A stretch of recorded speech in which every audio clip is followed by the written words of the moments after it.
Bismillahirrahmanirrahim. Alhamdulillah. Hamdan kathiran tayyiban mubarakan fi kama yuhibbu rabbuna wa yardah. Allahumma salli ala Muhammad wa ala alihi wa ashabihi wa man tabi'ahum bi ihsanin ila yaumiddin. Allahumma alimna ma yanfa'una wanfa'na bima 'allamtana wa zidna ilman ya rabbal alamin. Rabbi shrah li sadri wa yassir li amri wa hlul 'uqdatam min lisani yafqahu qawli. Amma ba'du. Kita masih bersama hadis-hadis yang ada di Umdatul Ahkam berkenaan dengan kitab puasa. Pada pertemuan yang lalu kita masih bersama hadis puasa ketika safar. Ya. Kita sampai pada hadis yang 184. An Jabir bin Abdullah radhiyallahu anhuma qal kana Rasulullah sallallahu alaihi wasallam fi safarin fara'a zihaman wa rajulan qad dullila alaihi. Rasulullah Shallallahu Alaihi Wasallam seperti yang disampaikan Jabir bin Abdullah di dalam sebuah safar. Kemudian melihat kumpulan orang, mereka berdesakan. Dan di antara mereka ada rajulan qadulila alaihi. Ada orang yang diberi naungan. Faqala, maka Rasulullah bertanya, "Mahada? Ada apa dengan orang ini?" Qalu, mereka menjawab, "Shaim." Orang-orang menjawab, "Dia sedang puasa, ya Rasulullah." Maka Rasulullah Shallallahu Alaihi Wasallam bersabda, "Laisa minal birri asyamu fis safar." Bukan termasuk kebaikan berpuasa ketika safar.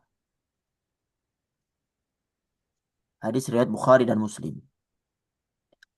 Di riwayat Muslim ada tambahan alaikum bi rakhsatillah allati rakhasa lakum. Hendaklah kalian mengambil rukhsah, ya rukhsah Allah yang Allah berikan yang Allah berikan keringanan kepada kalian. Di hadis ini memberitahukan kepada kita tentang peristiwa eh, safarnya Rasulullah Shallallahu Alaihi Wasallam, dan beliau melihat ada manusia yang bergerombol berkumpul menaungi ya seorang yang sedang berpuasa dan dia lemah saat itu sampai bisa dikatakan hampir pingsan, ya, karena kan panasnya luar biasa, dinaungi, ya, diberi naungan. Ketika ditanya kenapa dia kok sambil pingsan, sampai mau pingsan seperti itu, sampai perlu dinaungi segala macam, maka orang-orang yang berdesakan itu menjawab bahwasanya dia siam, ya Rasulullah. Dia kehausan, kelaparan dengan sangat luar biasa, tetapi tetap berpegang teguh dengan puasanya sampai-sampai dirinya lemah dan hampir pingsan. Maka beliau Shallallahu Alaihi Wasallam mengatakan bahwasanya bahwasanya puasa itu ketika seseorang di dalam perjalanan, di dalam safar yang membuat dirinya lemah, apalagi yang safar yang mengandung masyakkah, yang mengandung sebuah kesulitan dan eh, hal-hal yang memberatkan, maka beliau menyebutkan laisa minal bir. Ya, berpuasa ketika safar saat itu bukan kebaikan. Sehingga apa? Beliau memberikan tuntunan untuk mengambil rukhsah. Alaikum bi rakhsatillah. Hendaknya kalian mengambil rukhsah Allah allati rakhasa lakum, yang Allah berikan kepada kalian. Jadi ibadah bukan untuk mengazab diri kita, enggak. Ya memang ada kesusahan, tapi ketika kesusahan itu telah melampaui batas, maka Allah Subhanahu wa taala memberikan keringanan berupa rukhsah yang hadiah, sebagai hadiah untuk hambanya untuk diambil, yaitu untuk tidak berpuasa, dipersilakan untuk berbuka, tetapi dengan menggantinya di waktu yang lain ketika dia bisa, yaitu dengan mengqadha. Di hadis ini ada beberapa faedah yang disebutkan oleh Syekh. Yang pertama, bolehnya berpuasa ketika safar. Dan juga bolehnya, ya, kalau orang yang kuat ya dalam safarnya, maka boleh dia berpuasa. Tapi ketika puasa itu memberatkan, maka boleh baginya untuk mengambil rukhsah dengan berbuka. Bahkan ketika berpuasa membuat badannya lemah, bahkan mencelakakan dirinya, Rasulullah mengatakan laisa minal bir, bukan termasuk kebaikan. Dan yang afdol bagi orang yang merasa kesulitan berpuasa dikarenakan lemah badannya, maka afdolnya ketika safar dia mengambil rukhsah Allah, yaitu berbuka, ya, sebuah keringanan yang Allah berikan untuk mereka yang merasa berat di dalam safar, kemudian menggantinya di waktu di hari yang lain dengan qadha. Para hadirin yang dirahmati Allah Subhanahu wa taala, kita masuk ke beberapa khilaf ulama yang disebutkan oleh Syekh tentang puasa Ramadan ketika safar. Ada ulama yang uh, syadid ya, mengambil dengan apa namanya konteks hadis dan mengedepankan pendapat bahwasanya orang yang berpuasa ketika safar itu nggak sah puasanya. Ya, sebagian mereka seperti Zuhri, Imam Zuhri, An-Nakhai yang mengatakan nggak sah orang yang berpuasa ketika safar. Dan ini disebutkan riwayat dari Abdurrahman bin Auf, dari Abu Hurairah, dari Ibnu Umar, dan termasuk madhab Zahiriyah. Pendapat yang pertama.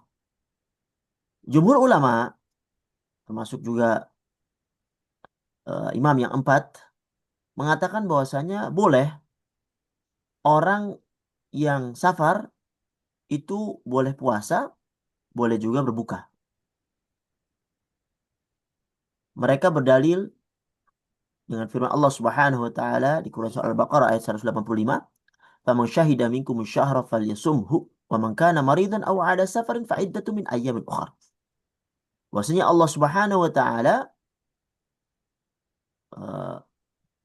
faman syahida minkum, barang siapa yang melihat ya, bulan Ramadan itu, maka hendaknya dia berpuasa. Wa man kana maridan, barang siapa yang sakit, aw 'ala safarin, atau dia atau dia safar kemudian berbuka, maka fa'iddatu min ayyamin ukhar, maka dia menggantinya di hari yang lain. Di sini Allah Subhanahu wa taala tidak mewajibkan puasa kecuali terhadap orang yang melihatnya, maksudnya dia sedang mukim. Ya. Dan juga diwajibkan juga untuk orang yang sakit atau yang musafir di hari yang lain untuk mengqadha. Jadi pendapat mereka, ya boleh kalau dia berpuasa dengan kesusahan yang sangat luar biasa dan tetap berpuasa, maka puasanya sah. Tapi kalau mengambil rukhsah dengan berbuka, maka menggantinya di ayamin ukhra, di hari yang lain. Dalam riwayat Muslim, an Jabir, dari Jabir radhiyallahu anhu, bahwasanya Nabi Shallallahu alaihi wasallam kharaja amal fath. Nabi Shallallahu alaihi wasallam keluar ketika tahun di mana Allah Subhanahu wa taala membukakan kota Mekah. Dan itu di Ramadan, di bulan Ramadan. Fasama hatta balagha qara'il ghamim. Fasama nas, dan beliau puasa dan manusia sebagian para sahabat juga berpuasa. Ketika diberikan kepada beliau ya air, ya, yang orang melihat ya, melihat apa namanya Nabi sedang kayaknya berpuasa, maka diberi air untuk mengetes apakah Nabi puasa apa enggak. Ternyata Nabi apa? Tsumma syariba. Ternyata Nabi minum, tidak berpuasa. Ya. ketika uh, Fatu Makkah. Kemudian dikatakan kepada dia, Inna ba'dhan nas, Rasulullah, ada sebagian manusia yang berpuasa. Faqala ulaikal usa, ulaikal usa. Beliau mengatakan mereka adalah orang yang bermaksiat. Orang bermaksiat maksudnya tidak sesuai, tidak mengambil rukhsah. Di hadis yang lain di riwayat Bukhari dari Jabir juga, laisa minal birri asyamu fis safar.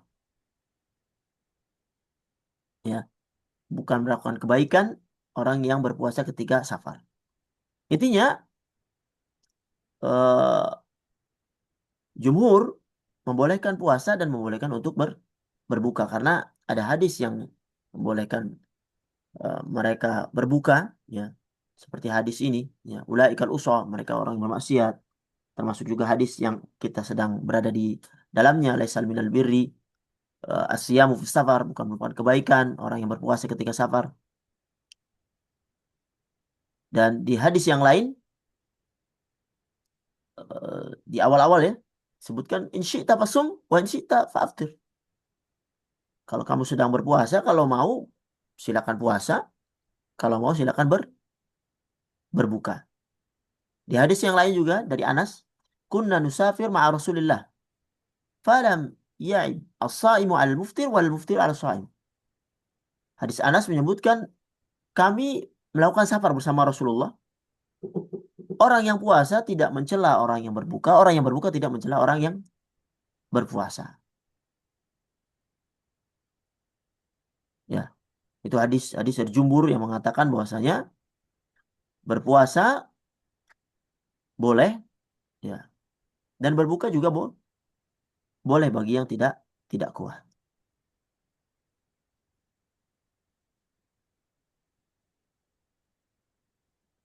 Baik. Dan Syekh menyebutkan tentang ayatnya. Ya, faman syahida minkum syahra falyasum man kana maridan au ala safarin. Yang kita sebut di awal tadi. Au ala safarin, atau ketika dia safar. Ketika dia safar. Ketika dia safar, kalau dia tidak berbuka, maka puasanya sah. Karena kan Dhahiriyah menyebutkan bahwa sah. Ya. Jadi ditakwil sama jumhur menyebutkan bahwasanya au ala safarin fa'aftir. Fa'aftara. Kalau dia berbuka maka baru dia mengganti di hari yang lain. Bukan menunjukkan bahwasanya itu tidak sah orang yang berpuasa ketika safar. Baik. Kemudian jumhur, ya, kita tahu tadi, jadi kita masuk ke ikhtilaf ulama ya. Karena orang yang tahu khilaf paling tidak dia mengetahui kenapa sih dia seperti ini? Oh, ternyata ada dalilnya. Kenapa sih seperti ini tidak dalilnya? Sehingga di dalam permasalahan fikih itu memang dada kita harus luas ya, harus luas. Tidak semena-mena langsung mendoktrin suatu pendapat yang seolah-olah eh, orang lain itu salah, kecuali pendapat yang marjuh ya, pendapat yang syad itu baru tidak diikuti. Selama ini dalam qaidah jumhur dan ada pendapat yang bisa diikuti maka tidak tidak bisa kita cela begitu saja. Kemudian jumhur yang mengatakan bahwasanya bolehnya berpuasa dan bolehnya berbuka, kemudian menggantinya pada waktu yang lain. Mereka juga berbeda pendapat. Ayyuhumal afdol? Afdolnya puasa atau berbuka? Ya. Abu Hanifah, Malik, dan Syafi'i, mereka berpendapat bahwasanya puasa itu lebih afdol. Bagi yang tidak, ya safarnya itu ada masyakkah. Bagi yang safarnya tidak ada sesuatu yang memberatkan dia, maka afdolnya adalah berpuasa. Sedangkan Imam Ahmad mengatakan bahwasanya al-fit al-fitra fi Ramadan afdal. Berbuka itu afdal. Walaupun misalnya safarnya tidak ada masyakkah, tidak ada sesuatu yang memberatkan, maka afdalnya dia berbuka karena mengambil rukhsah. Bahkan wa yaqulu bil istihbab, bahkan mengatakan istihbab, ya, disukai untuk berbuka. Seperti Sa'id bin Musayyib, wal Auza'i wal Ishaq. Apa dalil jumhur? Jumhur mengatakan bahwasanya kenapa afdolnya dia berpuasa? Sebuah riwayat dari Abu Dawud, An Salamah bin dan Nabi Shallallahu Alaihi Wasallam dia bersabda, "Man kanat lahu humulatun ya'wi ila sab'in falyasum Ramadan haitsu adrakahum." Ya, barang siapa yang sedang safar, hendaknya dia berpuasa Ramadan supaya dia mendapati waktu yang istimewa. Karena kan di luar Ramadan tidak seperti bulan Ramadan. Ya. Seperti orang-orang yang ketika mengganti, ya mengqadha pasti berat. Beda dengan orang yang berpuasa di waktunya. Sedangkan Al-Hanabilah, mazhab Imam Ahmad yang mengatakan bolehnya apa namanya afdolnya itu berbuka, berdalil dengan hadis bab ini yang mengatakan bahwasanya laisal minal birri asyamu fis safar. Bahwasanya Allah Subhanahu wa taala juga mengatakan di hadis yang lain, Rasulullah mengatakan innallaha yuhibbu an tu'taru khasuhu. Bahwasanya Allah Subhanahu wa taala menyukai untuk diambil rukhsahnya. Baik para hadirin yang dirahmati Allah Subhanahu wa taala, kemudian ada faedah sedikit yang disebutkan Syekh. eh, Safar yang bagaimana sih, ya, yang dibolehkan untuk berbuka? Dan para ulama berbeda pendapat, ya. Berapa jarak safar, termasuk safar yang dibilang safar, ya, ketika yang dibolehkan qasar, bolehkan berbuka. Itu berapa jaraknya? Dan ada ulama yang berpendapat bahwasanya 85 kilo. Ya. Dan Syekh merajihkan bahwasanya tidak ada tahdid di sana.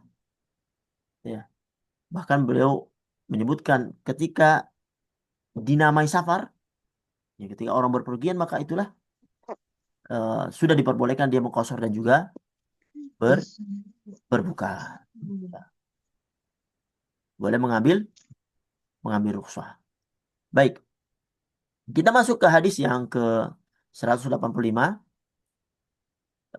An Anas bin Malik radhiyallahu anhu, dari Anas bin Malik radhiyallahu anhu dia berkata, kunna ma'a Rasulillah sallallahu alaihi wasallam, kami pernah bersama Nabi sallallahu alaihi wasallam fi safar, ketika safar. Faminna as-saimu wa minnal muftir. Lalu di antara kami ada yang berpuasa dan ada yang berbuka. Qal fanazalna manzilan fi yaumin harib wa aktsaruna dhillan sahibul kisa wa minna man yattaqi asy-syams biyadihi. Qal fasaqata as-suwamu wa qama al-muftirun fadarabu al-abniyata wa saqau ar-rikab. Dan kami pun singgah di sebuah tempat pada hari yang sangat panas. Dan orang yang bisa berteduh ketika itu adalah orang yang memiliki kain. Ya, subhanallah, ditaruh kain di atas kepalanya. Dan di antara kami ada yang menutup dirinya dari panas terik matahari dengan tangannya karena tidak bawa kain. Lalu orang-orang yang berpuasa pun berjatuhan. Sedangkan orang-orang yang berbuka tetap tegar. Faqala Rasulullah sallallahu alaihi wasallam, maka Rasulullah sallallahu alaihi wasallam sabda, "Dhahaba al-muftiruna al-yawma bil ajri." Hari ini orang yang berbuka telah menuai pahala. Hadis riwayat Bukhari dan Muslim. Mana umum dari hadis ini, ketika para sahabat bersama Nabi Shallallahu Alaihi Wasallam di sebuah safar, sebagian ada yang berbuka dan sebagian ada yang berpuasa.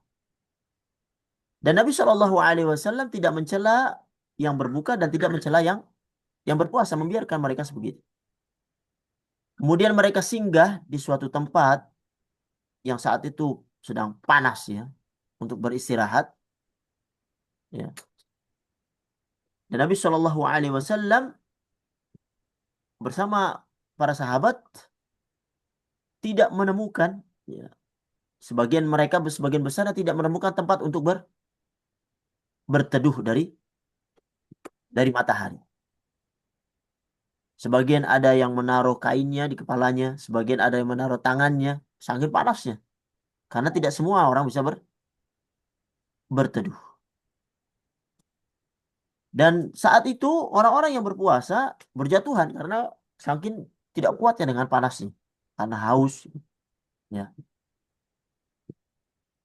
Dan orang yang berbuka masih tegar tentunya karena mereka masih bisa untuk meminum air yang mereka mereka bawa.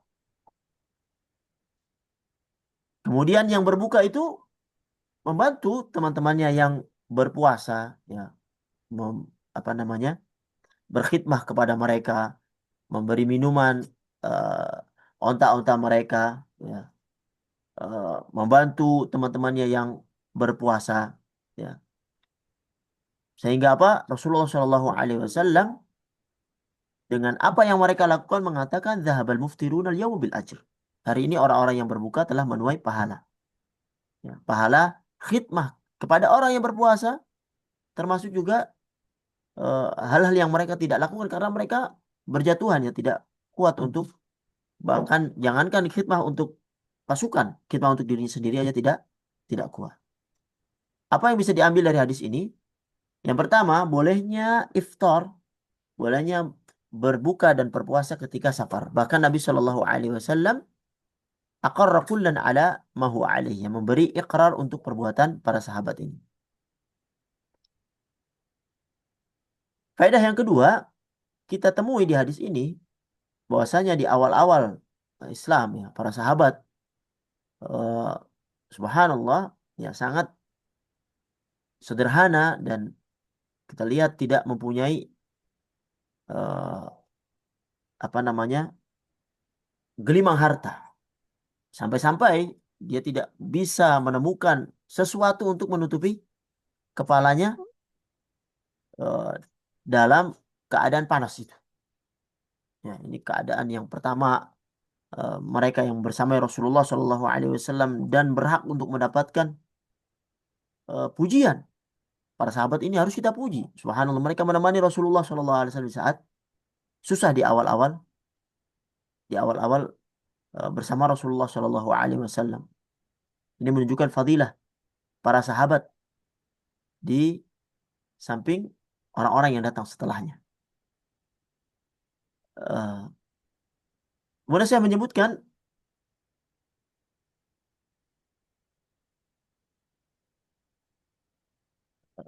keutamaan orang-orang yang membantu saudaranya. Dalam hal ini orang-orang yang berbuka, yang tidak berpuasa, membantu saudaranya yang sedang berpuasa dan membantu apa pekerjaan mereka yang mereka tidak bisa lakukan ketika mereka berpuasa. Ya, di sini juga kita bisa mengambil faedah bahwasanya ketika seorang itu tidak mampu atau kekuatannya diperlukan untuk eh, khidmah terhadap saudaranya dan sedang safar, maka afdolnya adalah berbuka. Bahkan Rasulullah menyebutkan bahwasanya pada hari itu, ya, orang yang berbuka itu telah menuai pahala yang banyak karena membantu saudaranya dan juga membuat pasukan kaum muslimin menjadi lebih lebih kuat. Ini juga mengajarkan kepada kita bahwasanya Islam itu mengajarkan kita, pada kita untuk menjauhi ke kemalasan. Ya. Dan orang yang berkhidmah dia akan mendapatkan pahala di sisi Allah Subhanahu wa taala. Ya. Ketika tangannya itu apa namanya, ringan. Ini mengajarkan kepada kita untuk saling membantu di antara kaum kaum muslimin. Kita masuk ke hadis selanjutnya. An Aisyah radhiyallahu anha, dari Aisyah radhiyallahu anha qalat, dia berkata, kana yakunu alayya saumu fi Ramadan. Ya, aku punya hutang puasa Ramadan. Fama astatiu an aqdiya illa fi Sya'ban. Namun aku tidak sanggup membayarnya kecuali pada bulan Sya'ban. Hadis riwayat Bukhari dan Muslim.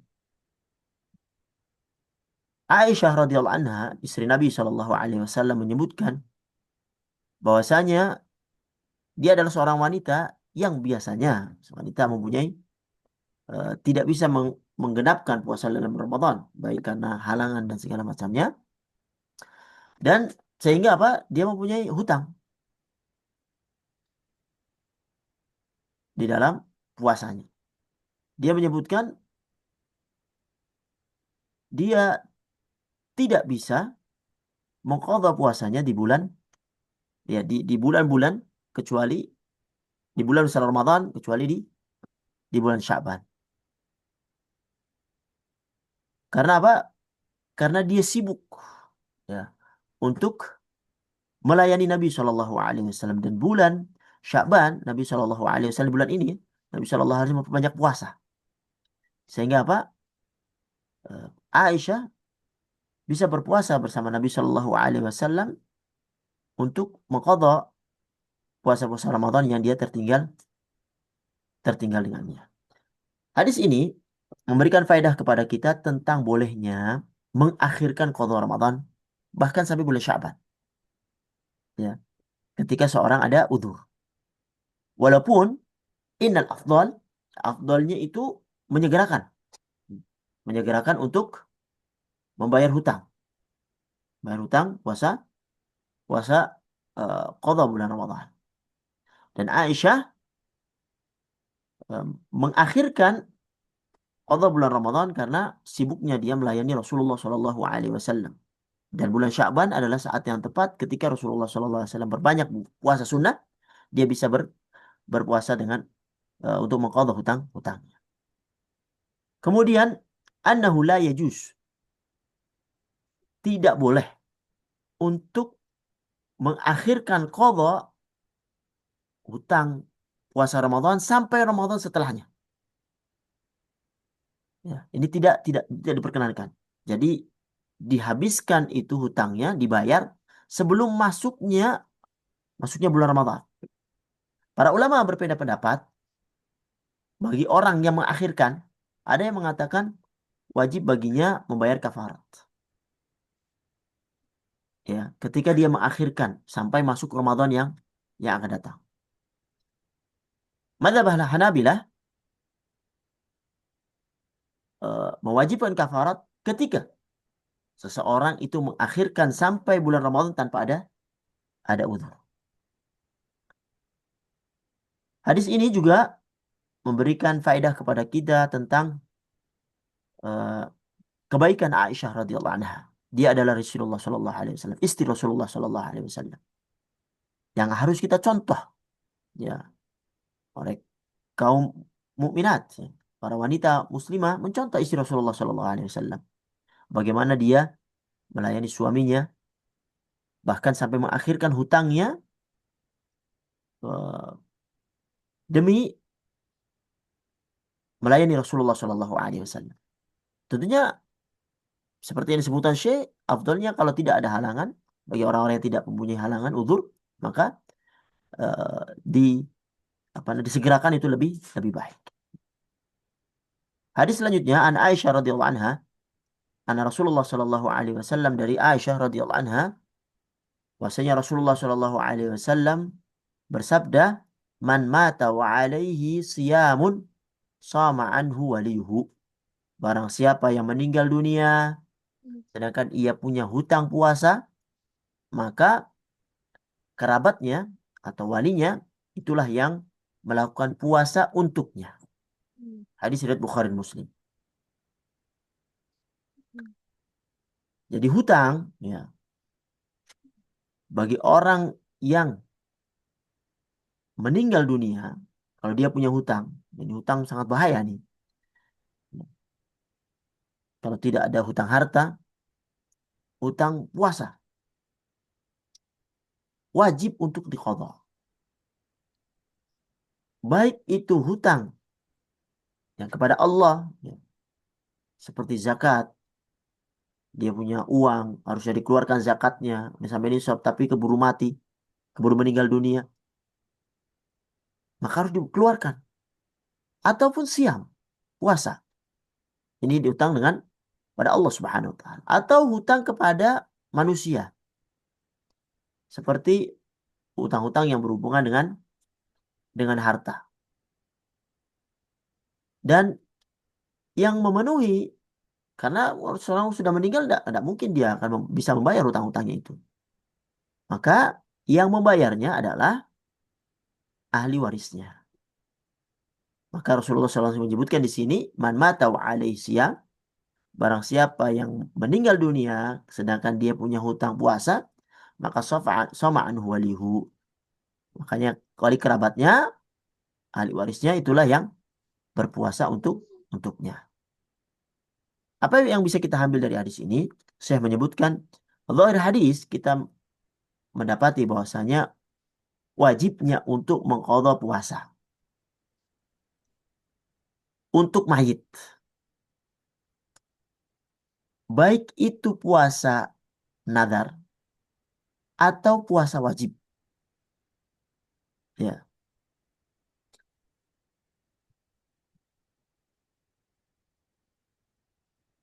zahirnya seperti itu. Dan orang yang mempuasakannya adalah ahli warisnya. Ya, maksudnya adalah ahli waris orang yang mendapatkan warisan, ya, dari apa yang dia tinggalkan. Ketika ahli waris mendapatkan harta yang ditinggalkan, maka hutang pun diwariskan, dibayarkan dengan mempuasakan eh, orang yang meninggal dunia dari ahli warisnya. Para ulama berbeda pendapat. Fiman mata wa alaihi shaum, tentang orang yang meninggal dunia sedangkan dia punya hutang puasa. Apakah dibayar hutang itu? Orang lain membayarkan untuknya atau tidak? Ya, para ulama berbeda pendapat menjadi tiga pendapat. Yang pertama mengatakan bahwasanya eh, tidak ada qadha. Tidak ada eh, qadha ya untuk si mayit ya. Tidak dibayarkan hutang puasanya itu. Baik itu puasa nazar atau puasa wajib ya. Dan ini pendapat Abu Hanifah, mazhab Abu Hanifah, Malik dan Imam Syafi'i di pendapat beliau yang baru. Karena sudah meninggal, ya, sudah putus ya. Nggak mungkin dia melaksanakan lagi. Ketika meninggal untuknya, maka orang lain tidak berhak untuk menggantikannya. Pendapat yang kedua, eh, dibayar puasanya ya, ketika dia punya hutang puasa, apabila puasa itu puasa nazar. Tapi kalau puasa Ramadan, puasa wajib, maka tidak. Dan ini pendapat Imam Ahmad, Abu Baid, Laith, Ishaq, dan dikuatkan oleh pendapat Ibnu Qayyim. Pendapat yang ketiga, yang mengatakan eh, dibayar hutang puasanya, baik itu puasa hutang puasa nadar atau puasa wajib. Dan ini pendapat Abu Thawr, Abu Thawr ya, dan dikuatkan oleh Ibnu Hazm juga.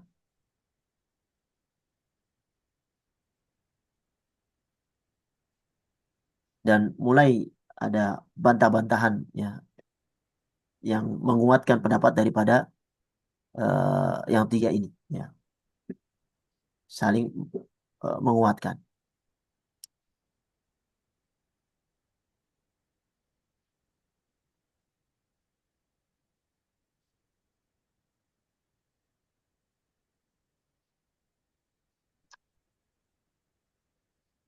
Para hadirin yang dirahmati Allah SWT, sebenarnya saya menyebutkan tentang apa namanya dalil-dalil daripada eh, apa namanya pendapat yang tiga ini ya. Intinya kita mengetahui ada tiga pendapat pendapat ini. Nah, beliau sangat panjang menyebutkan ini.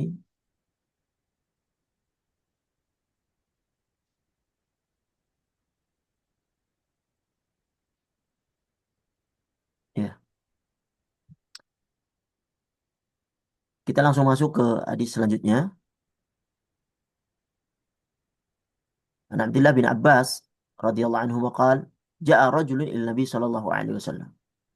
Faqala ya Rasulullah, inna ummi matat wa 'alaiha shamu syahrin. Afa aqdihi anha? Dari Abdullah bin Abbas. Ini ada kaitannya dengan puasa, mengqadha puasa untuk mayit, ya. Ada kaitannya. Seorang datang kepada Nabi Shallallahu Alaihi Wasallam, wahai Rasulullah, sesungguhnya ibuku wafat. Sedangkan dia berkewajiban puasa sebulan. Apakah aku perlu mengqadhanya? Maka Rasulullah Shallallahu Alaihi Wasallam menjawab, "Lau kana ala ummika dainun, akunta qadhiyahu anha?" Kalau seandainya ibu punya hutang, apakah kamu akan bayarnya? Qala na'am. Iya. Maka Rasulullah eh, bersabda, "Fadainullah ahaqqu an yuqda." Maka hutang kepada Allah itu lebih berhak untuk dibayarkan. Hadis riwayat Bukhari dan Muslim. Di sebuah riwayat yang lain, Ja'at imra'atun ila Nabi sallallahu alaihi wasallam. Seorang wanita yang datang kepada Nabi sallallahu alaihi wasallam kemudian berkata, "Ya Rasulullah, inna ummi matat wa 'alaiha shaumu nadhrin." Ibuku meninggal sedangkan dia punya hutang puasa nadar. Afa asumu anha? Apakah aku berpuasa untuknya? Kemudian Nabi sallallahu alaihi wasallam bersabda, "Afara'ait law kana 'ala ummiki dainun faqada faqada yat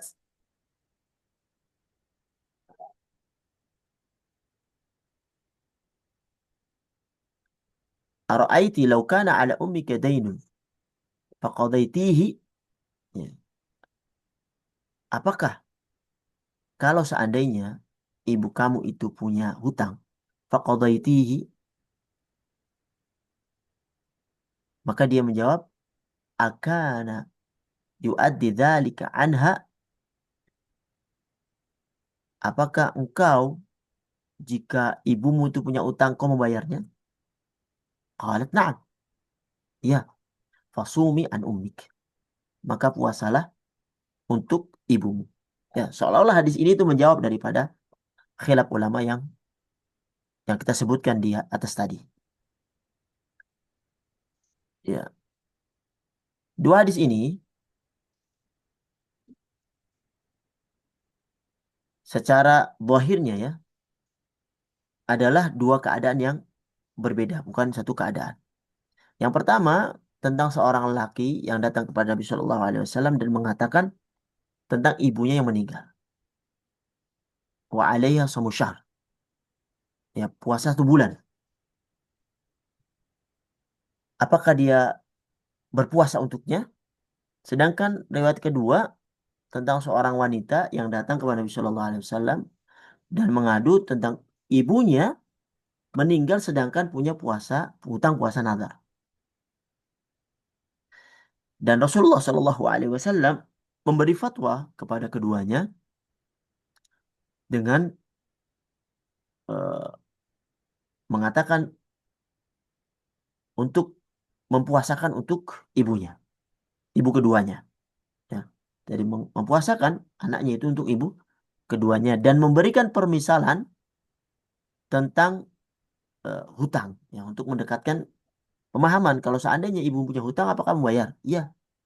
Kalau itu terhadap manusia kamu bayar, apalagi kepada Allah Subhanahu wa taala hutangnya, maka wajib untuk dibayar. Ya, jadi puasa inilah hutang seorang kepada Allah Subhanahu wa taala, maka wajib untuk lebih wajib untuk dibayar daripada hutang seorang kepada manusia. Apa yang bisa kita ambil dari hadis ini? Ya, umum keumuman dari riwayat yang pertama kita bisa mengambil kesimpulan bahwasanya seseorang itu diperkenankan untuk berpuasa untuk si mayit. Baik itu hutangnya puasa nadar atau puasa yang wajib, puasa Ramadan. Ya. Riwayat yang pertama, hutang puasa 1 bulan penuh, ya, puasa Ramadan. Riwayat yang kedua, puasa nadar. Ya. yang juga harus dibayar. Dan kalau kita lihat zahir dari ayat dari dua hadis ini, terjadi yang pertama pada laki-laki, yang kedua pada perempuan. Ya, sehingga tidak ada pertentangan dari eh, dua keadaan ini. Yang pertama di puasa Ramadan yang ditinggal oleh ibunya, yang kedua di puasa nazar yang ditinggalkan oleh ibunya. Dan semuanya ya itu diharuskan untuk diqadha bagi ahli warisnya untuk mengqadha atau membayarnya untuk si mayit. Di sini kita juga menemukan tentang uh, itsbatul qiyas, ya, ya, qiyas yang termasuk uh, yang dipakai oleh jumhur ya untuk istidlal dengan mengkiaskan, ya, di sini Rasulullah SAW mengkiaskan antara hutang manusia dengan hutang kepada Allah Subhanahu wa taala untuk mendekatkan pemahaman. Ketika hutang kepada manusia dibayar, apalagi hutang kepada Allah Subhanahu wa taala, maka lebih wajib untuk dibayar. Di sabda Rasulullah Shallallahu Alaihi Wasallam, "Faidainul haq, faidainullah haqu bil qadha." Dan hutang kepada Allah berhak untuk qadha. Ini dalil ya untuk mengedepankan zakat dan hak-hak Allah Subhanahu wa taala yang berhubungan dengan harta. Apabila misalnya eh, terjadi apa namanya? Mana yang didahulukan nih? Misalnya zakat si mayit atau sesuatu yang harus diberikan kepada ahli warisnya. Maka kalau kita lihat teks ini, maka zakat yang belum dibayarkan oleh si mayit, maka itu lebih didahulukan karena itu dainullah, lebih dahulukan daripada hutang kepada manusia. Para hadirin yang dirahmati Allah Subhanahu wa taala, itulah beberapa hadis yang berkenaan dengan berpuasa ketika safar dan tentang mengqadha ketika seseorang mempunyai hutang hutang puasa. Kemudian hadis-hadis selanjutnya akan berbicara berkenaan dengan eh, sahur, berkenaan juga dengan eh, fitr berbuka puasa. Insya Allah kita akan lanjutkan pada pertemuan yang akan datang. Kita berdoa pada Allah Subhanahu wa taala mudah-mudahan di Ramadan ini kita dimudahkan untuk bisa berpuasa dan dimudahkan untuk bisa mengetahui hukum-hukumnya, paling tidak untuk keilmuan diri kita sendiri, sehingga apa? Seorang yang tahu tentunya beda dengan orang yang tidak tahu. Mudah-mudahan Allah Subhanahu wa taala eh, memudahkan kita untuk hal itu semuanya. Ini yang bisa kami sampaikan. Kalau ada manfaatnya datang dari Allah Subhanahu wa taala, kalau banyak salahnya datangnya dari kami. Hadza wa sallallahu ala Muhammad wa ala alihi wa sahbihi ajma'in.